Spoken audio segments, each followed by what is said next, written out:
Plainfield, Wisconsin, un lugar tranquilo, tan silencioso que uno podría pensar que nada malo podría suceder allí, hasta que apareció Edward Theodore Gain. Sí, probablemente ya conoces el nombre, porque su historia dio la vuelta al mundo, por los personajes que ha inspirado y porque hace poco Netflix sacó una serie basada en él que ha causado mucho revuelo. Pero lo que pocos saben es la verdadera historia que hay detrás de la sangre y los cadáveres. Todo comenzó en una granja aislada, a unos 10 kilómetros del centro de la ciudad, en medio de campos vacíos y caminos de tierra, donde la realidad y la locura parecen confundirse. Esta es la historia de una vida construida sobre aislamiento, miedo, obsesión y un vínculo que distorsionó la realidad hasta convertirlo en una macabra leyenda.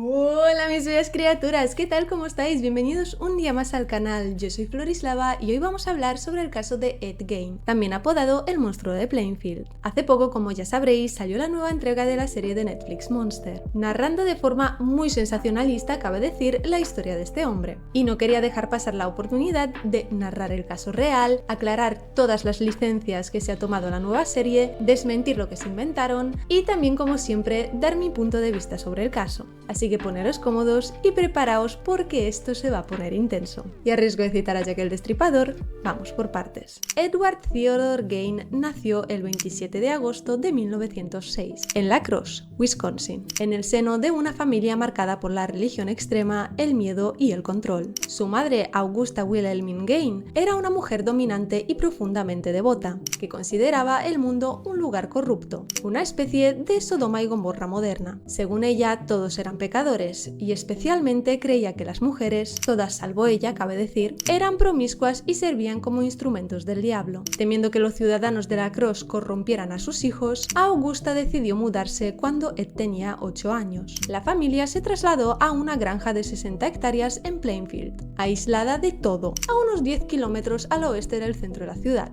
lejos de los pecadores y las urbes malditas. Plainfield era por entonces una pequeña comunidad de unos 700 habitantes, y hoy en día sigue sin haber crecido demasiado. Era un lugar tranquilo, casi aburrido, donde sus pocos residentes se enorgullecían de mantener una estrecha unión, como si formaran una gran familia. Todos se conocían entre sí. El padre de Ed, George Philip Gain, nacido en 1873, era un hombre alcohólico que no dudaba en levantar la mano tanto a Augusta como a sus hijos. En el fondo, sin embargo, era un individuo desafortunado, con escasas habilidades sociales e incapaz de mantener un empleo debido a su dependencia del alcohol. Apenas podía sostener el hogar sin la constante vigilancia y control de Augusta, quien era la figura dominante y la principal proveedora económica. De hecho, ella solo permanecía casada con él porque el divorcio contradecía sus creencias religiosas, aunque lo veía como un estorbo. Ed tenía un hermano casi 5 años mayor, Henry. Augusta, que como ya dije era una mujer dominante y cristiana devota, con ideas extremas sobre el pecado y la moral, apenas permitía que sus hijos salieran de la granja familiar, haciendo todo lo posible por mantenerlos aislados del mundo exterior. Cada tarde reservaba tiempo para leerles la Biblia,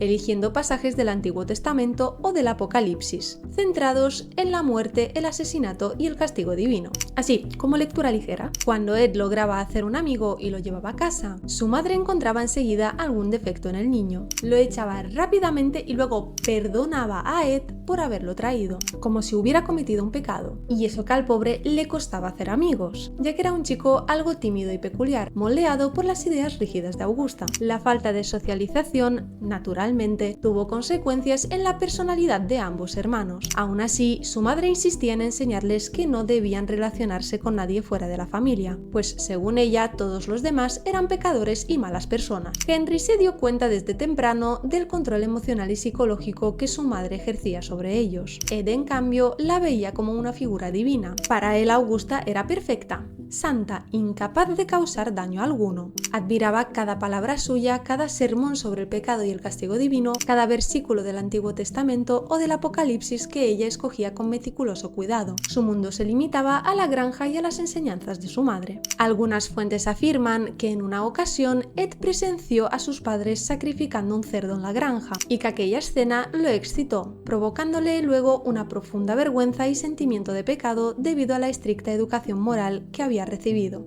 aunque no está claro cuánta verdad hay en este incidente. Durante la adolescencia, Ed se volvió aún más reservado. Abandonó la escuela a los 13 años para dedicarse por completo al duro trabajo en la granja. Hasta entonces había obtenido buenas calificaciones, especialmente en lengua, ya que una de sus mayores pasiones era la lectura, una actividad, por supuesto, solitaria. Devoraba todo tipo de libros, aunque le atraían especialmente las historias de aventuras, los relatos de crímenes y los textos de historia y anatomía. Cualquier cosa alejada de las rígidas lecturas religiosas que les imponía su madre. Era como su pequeño acto de rebeldía. Poco a poco se fue convirtiendo en un joven tímido, extraño y solitario, pero también notablemente observador. Los vecinos lo consideraban un chico raro, aunque servicial, confiable e incluso amable. El 1 de abril de 1940, George Gain, el padre, murió de un paro cardíaco a los 67 años. A partir de entonces, la vida de los Gain dio un giro. La familia parecía aliviada, casi feliz de haberse librado por fin del padre alcohólico y violento que durante años había sido una carga. Ed y Henry asumieron el control de la granja y comenzaron a realizar pequeños trabajos para los vecinos, con el fin de mantener a la familia. En aquel momento, Ed tenía 33 años. Henry, por su parte, con 39, estaba cada vez más cansado del control y las ideas extremas de Augusta. Había empezado a cuestionarla, a discutir con ella y a contradecirla. Se había enamorado de una mujer divorciada con 2 hijos y soñaba con dejar la granja para mudarse con aquella mujer y casarse con ella, algo que Augusta obviamente jamás habría aprobado. Ed, en cambio, seguía completamente devoto a su madre, aferrado a su aprobación más que nunca. Si ella lo reprendía, él lloraba como un niño, desesperado por el miedo a perder su aprobación. No soportaba que su hermano la desafiara ni que hablara mal de ella, y poco a poco empezó a sentir cierta tirria hacia Henry. En mayo de 1944, Ed y Henry estaban quemando basura en la granja, en un incendio que en principio tenían bajo control. Sin embargo, no lo apagaron por completo, y una chispa terminó provocando un fuego real entre las malezas. Al darse cuenta, ambos hermanos corrieron para intentar detenerlo, pero al ver que no podían controlarlo, decidieron separarse para atacarlo desde varios frentes. Cuando empezó a oscurecer, Ed notó que Henry no regresaba, así que fue a buscarlo, pero no logró dar con él. Inmediatamente fue al pueblo a pedir ayuda y, curiosamente, al regresar, condujo a la policía directamente hasta el lugar exacto donde se hallaba el cuerpo de su hermano, pese a haber asegurado antes que no sabía dónde estaba. Algunos sostienen que Henry pudo haber sido la primera víctima de Ed, aunque nunca se comprobó. Pese a que resultó sospechoso que Ed supiera el paradero del cuerpo y que Henry presentara un hematoma en la cabeza, el forense determinó que la causa de la muerte fue asfixia y que la herida craneal se debía probablemente a un golpe accidental contra una piedra al caer. Poco después de la muerte de Henry, Augusta sufrió un derrame cerebral. Estaba profundamente afectada por la pérdida de su hijo. Sin embargo, para Ed, aquella tragedia no hizo más que reforzar el lazo enfermizo que lo unía a su madre. No mostró tristeza por la muerte de su hermano. Al contrario, parecía complacido de tener toda la atención de Augusta para él solo. Se las arreglaba trabajando en la granja y, como era manitas, realizaba pequeños encargos para los vecinos. Incluso trabajó como niñero, ya que se sentía más cómodo rodeado de niños. Su educación rígida y aislada había frenado su desarrollo emocional, lo que lo hacía conectar mejor con los más pequeños. Al regresar a casa se dedicaba por completo a cuidar de su madre, y se cuenta que en ocasiones incluso se metía en su cama para acariciarla y consolarla. En algún momento de 1945, según relató más tarde, Ed y su madre visitaron a un vecino llamado Smith para comprar paja.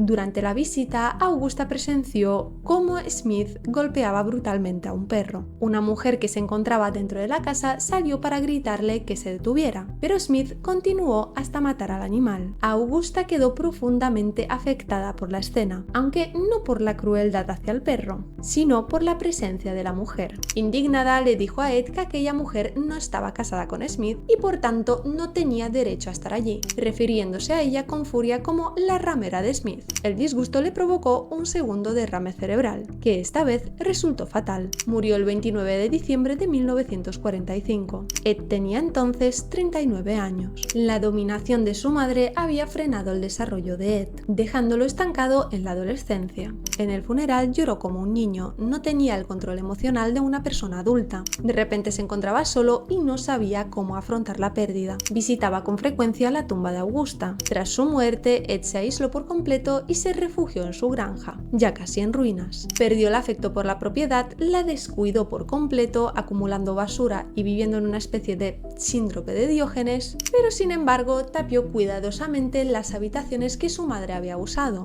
el salón de arriba, el de abajo y la sala de estar, dejándolas intactas y limpias, mientras el resto de la casa caía en abandono. A partir de entonces, Game vivió en una pequeña habitación junto a la cocina. Sin su madre y su hermano, se abrió una grieta profunda en lo que quedaba de su parte civilizada. Aunque se recluyera cada vez más y los vecinos lo percibieran como una persona extraña, tímida y simple, sabían que siempre estaba dispuesto a ayudarles con cualquier tarea que necesitaran. Lo que nadie podía imaginar era la vida que llevaba dentro de su casa, un secreto que logró mantener oculto hasta 1957. Exactamente el 16 de noviembre de ese año, coincidiendo con el primer día de la temporada de caza de ciervos, la ciudad quedó prácticamente vacía, ya que casi todos los hombres se dirigieron al bosque en busca de animales. Consciente de ello, Ed bajó ese día a la ferretería Wardens, propiedad de Berenice Warden, de 58 años. Casi toda la ciudad la conocía. Ed llevaba un par de semanas merodeando la tienda. Estaba obsesionado con Berenice e incluso le había pedido salir en alguna ocasión, pero ella siempre se negó. Nunca mostró interés por él y, de hecho, su comportamiento llegaba a incomodarla, algo que había comentado incluso con su hijo. Aquel día, Ed compró casi 2 litros de anticongelante. Berenice se lo dio y le cobró. Él se dirigió a la furgoneta, dejó allí el anticongelante, regresó y pidió ver un rifle. Cuando ella le dio la espalda, le disparó en la nuca con un rifle calibre 22. Cargó el cadáver en la furgoneta y regresó con él a su granja. Durante horas, nadie se percató de la ausencia de Berenice, hasta que su hijo Frank llegó a la tienda a las 5 de la tarde. Aunque la tienda estaba abierta, pronto se dio cuenta de que su madre no estaba, lo que le sorprendió enormemente. Al ver un rastro de sangre en el suelo, dio la voz de alarma. Conocía la preocupación que su madre sentía por Ed y sospechó que él podría haberle hecho daño. Los agentes no terminaban de creerlo, ya que Ed Gein, conocido por todos, les parecía una persona inofensiva e incluso infantil. Sin embargo, al llegar a la tienda, encontraron el ticket de anticongelante a nombre de Ed, lo que los llevó a considerarlo la última persona que había visto a Berenice con vida. Así que fueron en su busca, aunque no está claro dónde lo hallaron. Algunas versiones dicen que lo encontraron cenando en casa de unos vecinos, mientras que otras aseguran que estaba comprando en una tienda local. De cualquier manera, mientras algunos agentes salieron en busca de Ed, otros se dirigieron a su granja. Al llegar, no podían creer lo que habían encontrado. La casa estaba cerrada, por lo que se acercaron al cobertizo trasero. No había electricidad, así que tuvieron que iluminar con linternas. Uno de los agentes apuntó la luz al techo y al principio creyó ver un ciervo destripado, pero en realidad no era un ciervo.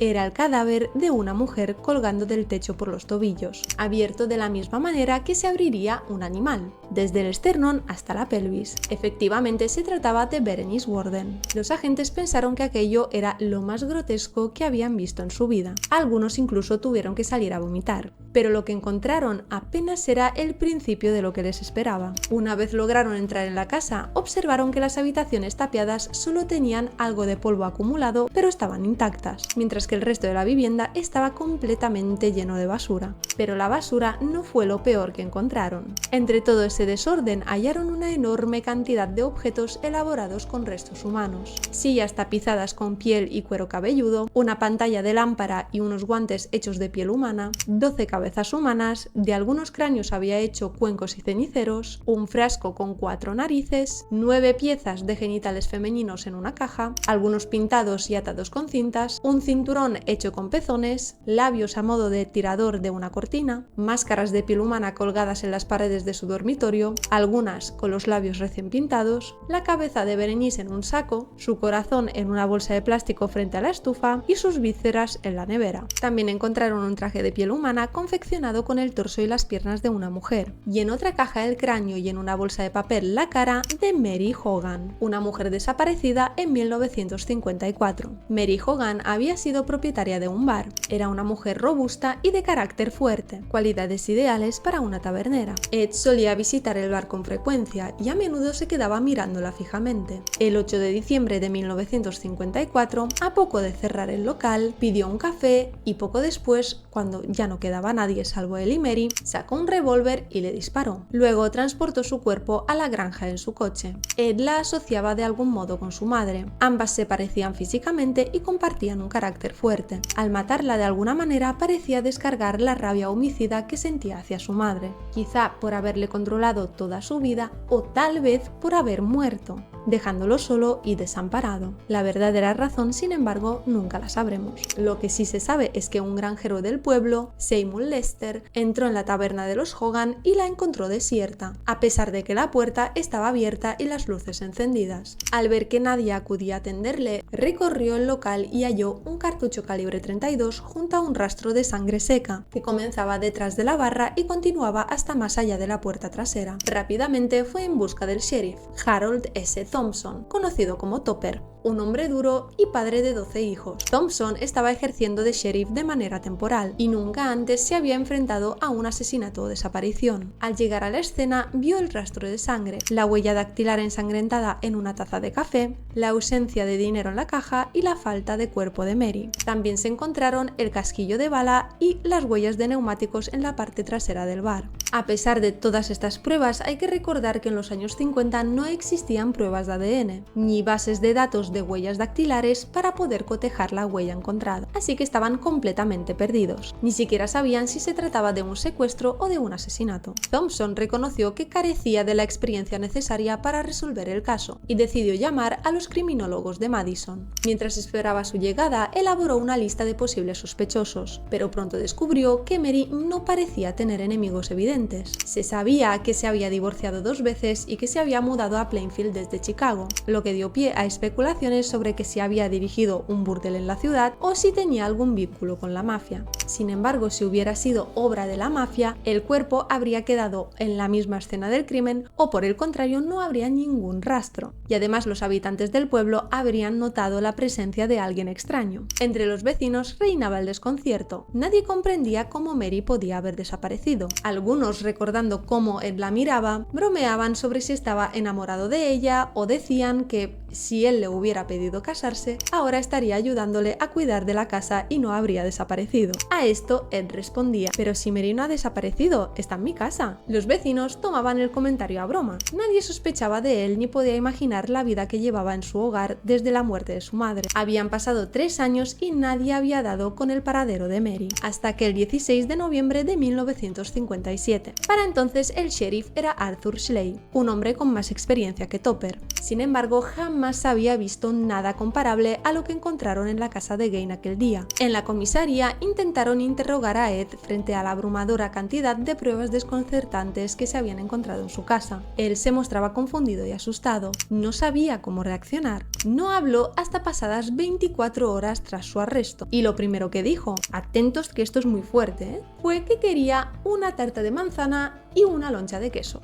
El pobre carecía de madurez emocional. Su desarrollo se había detenido en algún momento y no era capaz de experimentar emociones complejas que le permitieran empatizar con los demás o pensar en las consecuencias de sus actos. Era como un adolescente atrapado en el cuerpo de un adulto. Una vez que comenzó a hablar, el interrogatorio se prolongó durante muchas horas. Sin embargo, Ed confesó los asesinatos de las 2 mujeres y lo relató todo con la misma naturalidad con la que alguien contaría que llovió el otro día, sin emoción, con tranquilidad, completamente ajeno a la gravedad de sus actos y a las posibles consecuencias, todo debido a su inmadurez emocional. De Berenice relató que tras dispararle la llevó a su cobertizo y la destripó tal como había visto hacer a los cazadores con los venados. También confesó el asesinato de Mary, explicando que le recordaba a su madre. Se obsesionó con recrear el mundo que había compartido con ella. No sabía cómo vivir sin su presencia. Al perder a la figura que constantemente le decía qué tenía que hacer, perdió completamente el control. Sin embargo, en su casa se encontraron restos de más de 2 mujeres, de muchas más de hecho.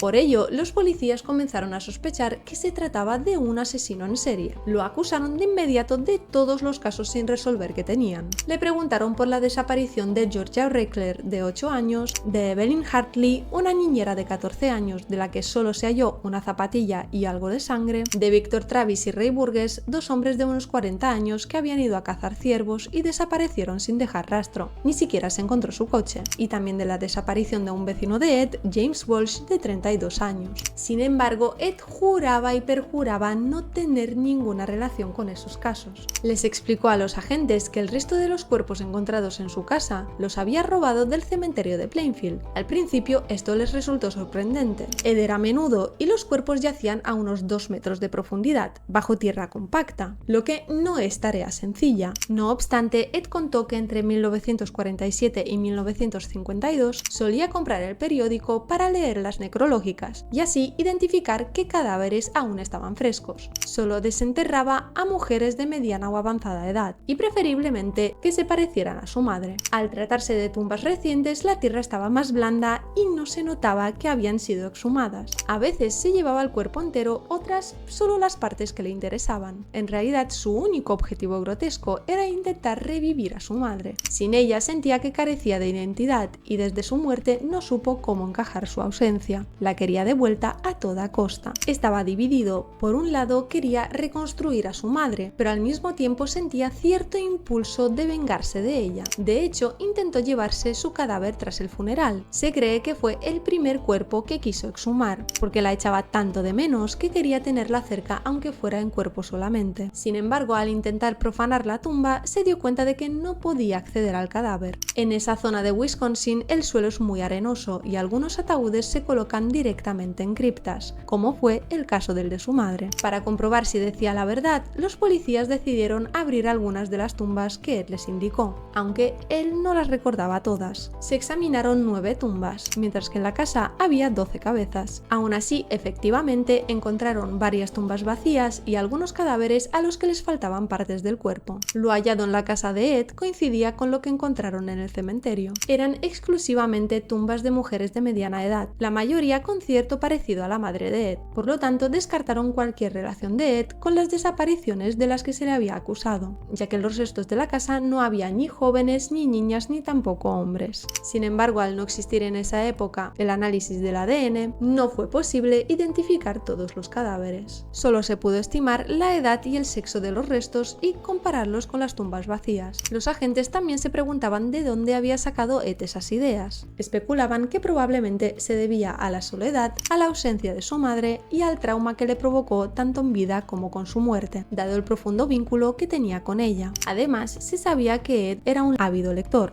y tras la muerte de su madre, sus intereses en la lectura tomaron un rumbo aún más oscuro. En su casa se encontró una gran cantidad de relatos macabros y de terror, revistas pulp e historias de la cripta, relatos de asesinatos, libros de medicina y anatomía, así como textos históricos y sobre la Segunda Guerra Mundial, en los que se mencionaba a Ilse Koch, la mujer que trabajó en un campo de concentración nazi y coleccionaba parches de piel de los prisioneros. Los investigadores la señalaron rápidamente como posible fuente de inspiración, aunque Ed nunca lo confirmó. También había una revista con un artículo sobre Burke y Hare, los famosos saqueadores de tumbas de Inglaterra, aunque tampoco se sabe si realmente lo inspiraron. Ese mismo noviembre de 1957, Ed fue acusado, pero únicamente del asesinato de Berenice Worden. Muchos medios de comunicación acudieron a Plainfield, algo totalmente inusual para el pequeño pueblo. Fue el primer caso que atrajo tanta atención mediática y pronto se convirtió en todo un circo, con cobertura de medios locales, nacionales e incluso algunos internacionales. La situación resultó muy agobiante para los vecinos. La ciudad se llenó de turistas que llegaban solo para visitar la granja de Ed y conocer más sobre el caso, creando un verdadero caos para los habitantes. Los vecinos comentaban que la comunidad quedó completamente conmocionada. Era un lugar muy unido y muchas familias llevaban viviendo allí toda la vida, por lo que todos se conocían. Ed siempre les había parecido una persona amable y tranquila, incluso se acercaba a contarte un chiste, se detenía para saludarte y preguntar cómo estabas. Era alguien normal, decente, nunca hubiéramos imaginado que fuera capaz de hacer lo que hizo. Los vecinos coincidían en que era un hombre común, como cualquier otro, aunque un poco extraño. Nadie podía creer que hubiera hecho algo semejante. Al principio todos pensaban que era mentira. Lo percibían como una persona extraña, tímida y simple, pero también confiable. Siempre podían contar con él y sabía ayudar en cualquier tarea que hiciera falta. Algunos comenzaron a especular sobre si Ed había cometido actos de canibalismo o necrofilia. Sin embargo, cuando fue confrontado con estas preguntas, él mismo negó cualquier implicación, afirmando que los cadáveres olían demasiado mal. Además, no había ninguna evidencia que respaldara tales acusaciones. El 21 de noviembre de 1957, Ed se declaró inocente por motivos de demencia ante el tribunal de Waukesha. Se determinó que no era apto para ser juzgado, y dado que durante el interrogatorio se observaron indicios de enfermedad mental, como alucinaciones y la afirmación de que alguna vez había oído algunas voces, fue enviado al hospital de Waupun, un psiquiátrico para criminales con trastornos mentales que hoy funciona como prisión de máxima seguridad, para ser examinado. El 30 de marzo de 1958 estaba prevista la subasta de su granja, pero los vecinos no querían que la ciudad se convirtiera en una atracción turística. Los medios la habían apodado la Casa de los Horrores, y antes de que existiera un diagnóstico oficial ya especulaban que Ed podía sufrir algún tipo de psicosis. Pero pocos días antes de la subasta, el 20 de marzo, la propiedad se incendió en circunstancias sospechosas, quedando completamente destruida. Los vecinos aseguraban que el fuego había sido provocado. Algunos aseguraban que había gente merodeando por la casa el día del incendio. Estaban hartos de la multitud de turistas morbosos que llegaban al pueblo, perturbando su tranquilidad y reviviendo los horrores de aquella casa. Muchos se oponían a que la propiedad se convirtiera en una especie de museo. Ante el morboso interés del público, los agentes decidieron que, tras fotografiar todas las creaciones de Ed, lo más prudente era destruirlas antes de que pudieran ser objeto de subastas o especulaciones. Al fin y al cabo, se trataban de los restos de sus amigas y vecinas. Aún así, la gente seguía visitando el lugar, aunque solo quedara el solar vacío donde antes se alzaba su casa.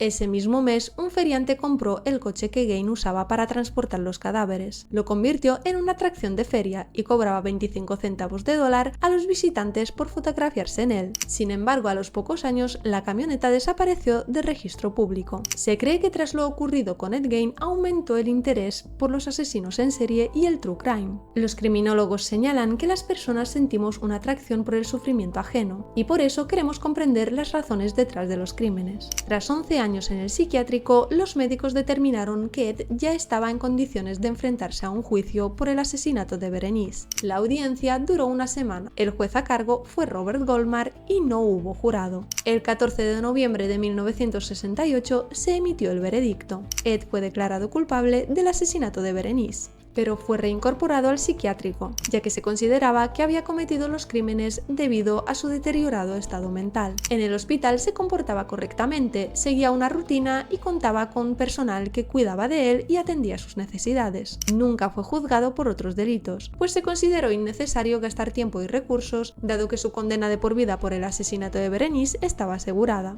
Helen Morrison, psicóloga forense, lo entrevistó mientras estaba internado en el hospital. Ella trabajaba ahí como psiquiatra y supervisaba todas las unidades. Un día le pidieron que fuera a verlo y al entrar en su habitación se dio cuenta de inmediato de que no era una persona coherente. Parecía carecer de juicio, incluso resultaba difícil imaginar que pudiera haber cometido un asesinato. En el hospital, Ed vivía tranquilo y nunca causó problemas ni intentó hacer daño a nadie. Era una persona acostumbrada a acatar siempre la palabra de su madre y lo único que necesitaba finalmente era volver a estar bajo el control y cuidado de alguien. Eso era todo lo que conocía.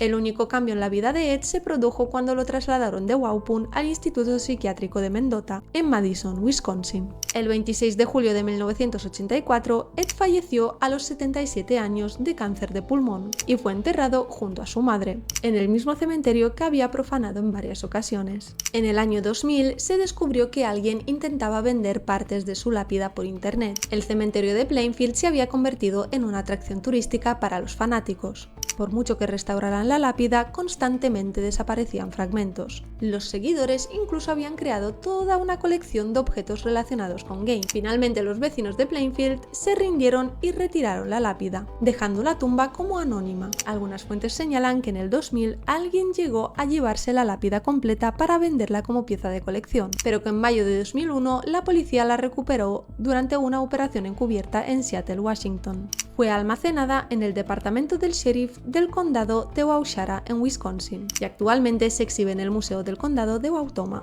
En Plainfield no quieren ser conocidos por los crímenes de Gain, prefieren que se les reconozca como una comunidad ejemplar, con un sistema educativo de calidad que ha formado a numerosos profesionales destacados en distintos campos. Sin embargo, a pesar de ello, la gente sigue visitando el pueblo con la esperanza de encontrar algún recuerdo relacionado con aquellos crímenes. Y es que la figura de Ed Gein es archiconocida, y no tanto por su historia real, sino por los numerosos personajes de la cultura pop de terror que supuestamente se inspiraron en ella. Existen muchos asesinos en serie cuyos crímenes fueron mucho más atroces y cuyo número de víctimas asciende a decenas. Sin embargo, Ed mató únicamente a 2 mujeres y sus crímenes en comparación fueron menores. De hecho, algunas personas lo clasifican como asesino en serie, pero esto no es del todo correcto. Jamás mató por placer ni por morbo y solo se le pueden atribuir esas 2 víctimas. Ed ni siquiera encajaría en el perfil de un típico asesino en serie. Su verdadera obsesión era recuperar la figura de su madre. Debido a la educación extrema que recibió y al vacío emocional dejado por su pérdida, se sentía completamente perdido. Era una persona perturbada por la crianza recibida y la muerte de su madre, lo que finalmente lo llevó a descontrolarse. Sin embargo, Ed es el asesino famoso por antonomasia, aunque su popularidad se debe casi por completo a que ha servido de referencia en la cultura popular, inspirando numerosas películas, libros y obras musicales. Todo comenzó cuando Robert Bloch, escritor de historias de terror, se mudó a Wisconsin para estar cerca de la familia de su esposa. Su casa quedaba a menos de 60 kilómetros de la granja de Gain, justo en la época en la que la prensa daba a conocer los crímenes del asesino. Mientras los psiquiatras estudiaban a Gain, los medios difundían la idea de que sufría un trastorno derivado de la sobreprotección de su madre. Bloch pilló esas referencias como base para su novela de terror Psicosis. De hecho, al final del libro se establece una conexión explícita entre Norman Bates y Ed Gein. Posteriormente, Hitchcock llevó la historia a la gran pantalla y más adelante surgió la serie Bates Motel, altamente recomendable para quienes aún no lo hayan visto. Este fue un hecho revolucionario, ya que hasta entonces las novelas de terror se centraban en figuras sobrenaturales europeas. Por primera vez, el centro de la historia era un hombre promedio estadounidense con una faceta monstruosa oculta. Tu vecino, el que siempre saluda, podía ser todo un monstruo. La gente estaba en shock, pero al mismo tiempo fascinada por el surgimiento de este nuevo enfoque del género. Más adelante, Tobe Hooper se inspiró en Ed para crear a Leatherface en La Matanza de Texas, y Thomas Harris tomó elementos de su historia para dar vida a Buffalo Bill en El Silencio de los Corderos. Las películas inspiradas en Ed no dejaron de producirse. Tenemos a Ezra Cobb en Deranged, a Frank Zito en Maniac, la película titulada directamente Ed Gein del año 2000, The Butcher of Plainfield de 2007, el personaje de Bloodyface en la temporada Asylum de American Horror Story, The House of Thousand Corpses y The Devil's Rejects de Rob Zombie, e incluso Ed Gein el musical. También existen numerosas canciones inspiradas en Gein, como Dead Skin Mask de Slayer, Nothing to Gain de Mudvayne o Skinned de Blind Melon, y muchas más que os dejaré enlazadas en la descripción. Incluso su firma llegó a ser subastada por entre 900 y 1800 dólares, y en el año 2000 un pedazo de tierra extraído de su tumba se vendió en eBay por 27,48 dólares. Como ya mencionamos y seguramente sabéis, hace poco llegó a Netflix la serie que supuestamente narra la vida de Ed. Si habéis visto la serie y habéis estado atentos a la historia, habréis notado que se han tomado numerosas licencias y han sensacionalizado muchísimo los hechos. Los guionistas Ryan Murphy e Ian Brennan ya son conocidos por 2 entregas anteriores de Monstruo, primero por la historia de Jeffrey Dahmer y luego por la de los hermanos Menéndez, ambas presentando a los criminales de manera casi glorificada. Parece que esta tendencia no solo continúa, sino que cada vez buscan historias más morbosas, aunque eso implique distorsionar gravemente la historia real. El protagonista de esta entrega ha sido Charlie Hunnam, quien en una entrevista con El País comentaba lo siguiente: su madre le decía cada día que lo odiaba porque no había sido la hija que siempre había querido. Así que creé una voz que me parecía que representaba quién sentía que era Ed y cómo su mayor deseo en la vida era obtener el amor y la aceptación de su madre. Las investigaciones sugieren que tenía cierta afectación femenina. Yo quería que él pareciera muy masculino, un granjero en su físico, y luego expresar su deseo de aceptación de su madre a través de cómo sonaba. Además, Hunnam escuchó grabaciones que fueron reveladas en 2023 en el documental Psycho. One was painted, they said. Oh, that one, when they died, yeah. I just put the thing over it. Is there anything like, When did you start? Like I said, might be 4 years. So there's a bunch of photographers from the newspapers want to take a picture. You want to take a picture? No, it's not yet. Till we get things straightened out. Would you enjoy it while you were doing it? What's the worst part of it? I mean, they didn't then. I knew better, like, restless. When you dig these graves up, you were kind of in a haze too, is that it? That's what I could do, just how you do it. And then one time you said you kind of realized what you were doing and you covered her up without taking anything. That's right. What would you do with the sexual parts? We laid them in a box, that was the end. And what would you do with the head? That must have been taken from reading about in these magazines and everything. Taking the flesh off like a headhunter. Concluye la entrevista diciendo: espero que no tengas pesadillas, dando así ese brochazo final de sensacionalismo muy acorde con el estilo de la serie. Pero procedamos a comparar las historias y desmentir lo que la serie distorsionó. En primer lugar, en la serie se muestra que Ed mata a su hermano Henry. Falso. Nunca se demostró su culpabilidad. Como ya vimos, el forense determinó que Henry murió de asfixia a causa del humo y los gases del incendio. Además, no tiene mucho sentido que Ed lo matara. Henry ya planeaba irse de la casa y Ed jamás había mostrado violencia como tal, ni siquiera con sus víctimas reales. En la serie se le atribuyen alrededor de 6 víctimas y se muestra claramente cómo las mata. Falso. En la vida real solo tuvo 2 víctimas. Las demás personas desaparecidas no encajaban con el perfil que atraía a Ed. Recordemos que su única obsesión era reconstruir el cuerpo de su madre, ya que no sabía cómo vivir sin ella. Ed sí trabajó de niñera cuidando a los niños del pueblo y siempre se ofrecía a ayudar en lo que le pidieran. Era muy servicial, confiable y tranquilo, y se sentía más cómodo con los niños, ya que compartía su mentalidad.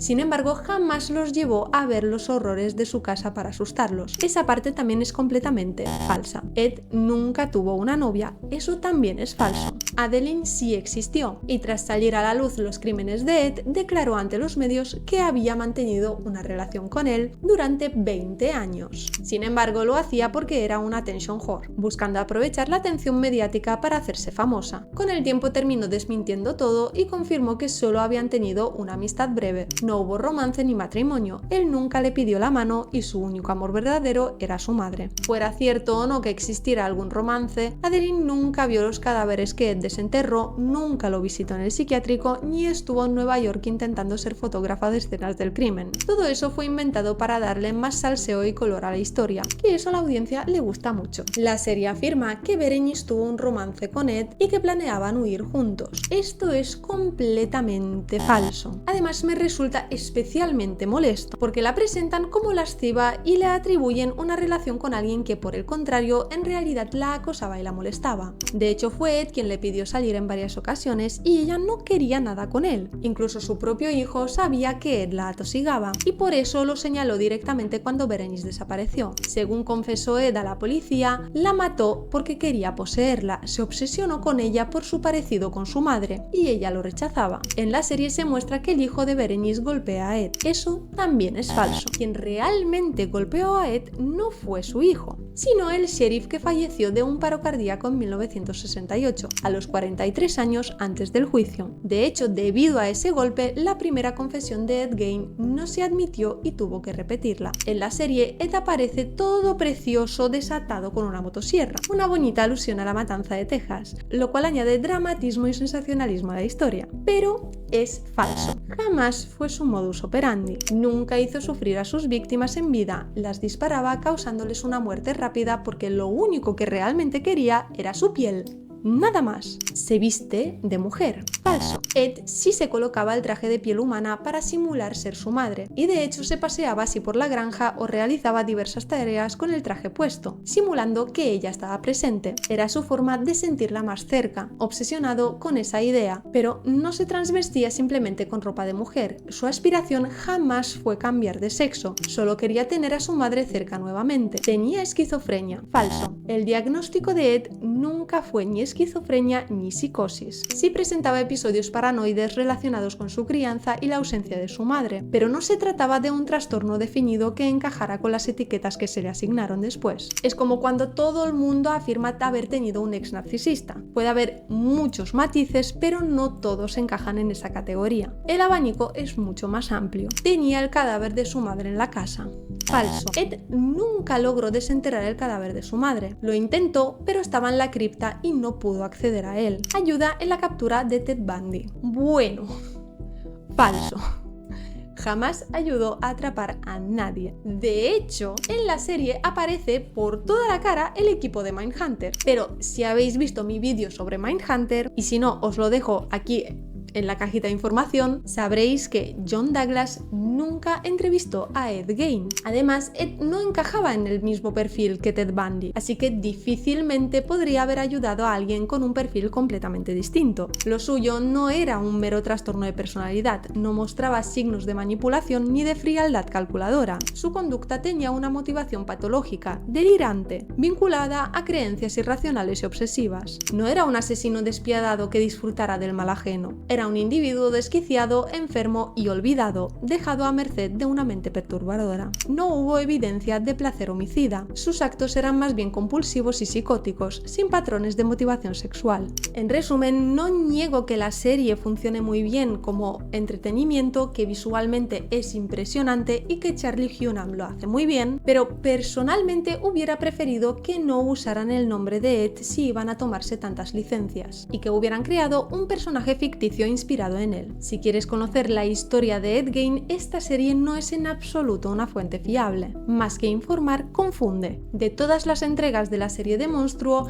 esta es la que más se aleja de la realidad, sin duda. Me preocupa que sensacionalice tanto una historia ya de por sí perturbadora, haciendo que muchas personas que desconocen los hechos reales crean que todo ocurrió tal cual lo muestran, y generando más desinformación sobre la figura de Gein. Pero bueno, no quiero cerrar este vídeo sin dejar una reflexión. La historia de Ed Gein nos muestra que a veces el mal no es simplemente maldad. El horror puede surgir de la ausencia de cordura, de la carencia de afecto, de la falta de recursos para tratar enfermedades mentales o de la soledad más despiadada, aunque aún así ninguna explicación podrá justificar jamás su comportamiento. Y ahora sí, eso es todo por hoy. ¿Y tú qué opinas sobre esta historia? ¿La conocías? ¿Y sobre la serie? ¿Crees que Ed cometió más asesinatos de los que le fueron imputados? Cuéntamelo en los comentarios. También puedes dejar sugerencias sobre qué otro misterio o historia te gustaría que explorase en mis próximos vídeos. Si te ha gustado el vídeo, dale a like, suscríbete y dale a la campanita para no perderte más vídeos como este. Y compártelo con tus amigos, que así ayudas mucho a este canal. También puedes seguirme en mis redes sociales, donde comparto mucho más contenido y recomendaciones.